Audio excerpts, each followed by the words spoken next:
Smart people usually know how to hold back their skills. They don't let others easily figure out their true abilities. Instead, they quietly keep honing themselves, letting their skills grow stronger day by day through constant practice. But those who aren't as sharp, they often can't see their own flaws or mistakes. They just do their own thing, heading down the wrong path and never turning back. I'm the kind of person who loves to put on an act, pretending to be silly, pretending to be dumb, pretending to be deaf and mute. So yeah, I'm pretty fake. Letting people think you're super smart is actually a huge hassle. Back when I was in school, I already had good grades, and people would always come ask me for help with their studies. If I had to give advice on life stuff too, I'd be exhausted. There was a girl who sat in the row in front of me, diagonally to my left. She didn't seem very gentle, and was way too opinionated. Not necessarily a good thing, because she never listened to others. Her grades were average, and whenever she had a problem, she'd either ask me for help or just be too lazy to do her homework and copy mine directly.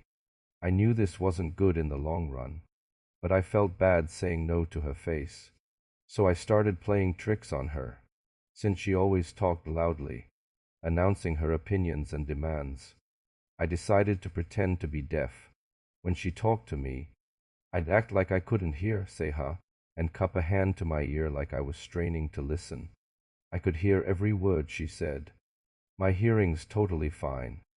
I was just using this way to protest her overly loud, in-your-face way of talking. But she never thought much of it. Every time she'd just yell louder and add, "Liu Linky, are you deaf or what?" She'd even lean in close to my ear and crank up the volume to make sure I heard. Sometimes it really hurt my eardrums, but it was still bearable. Since she didn't know how to project her voice properly like singers do, she just belted it out from her throat. Her voice would go hoarse before my eardrums ever risked breaking. But hey, kids, don't copy this. It might damage your hearing. Gradually, yelling in my ear became a habit for her. She probably knew I was faking deafness, but never thought about why. I was doing it, half amused, half annoyed. She'd keep shouting at me, like she was competing with my deafness. One morning, during morning study, she started yelling at me again. "Liu Linky, lend me your math homework to copy." Huh? I kept up the deaf act. "Math homework? Lend it to me to copy." Huh? I pretended to strain even harder. But just then I heard the sound of high heels in the hallway. From the tone and rhythm, it was definitely our math teacher. I thought, this is gonna be good. "Deaf person, lend me your math homework to copy," she screamed. I might have been pretending to be deaf, but the math teacher wasn't. As the click-clack of heels got closer, she heard the girl's hysterical yelling. She walked into the classroom and shouted, "Who's copying homework?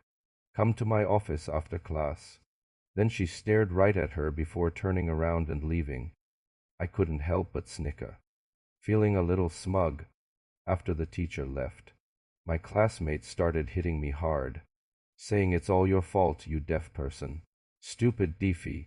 But even she was laughing. How could she blame me? You should actually do your own homework.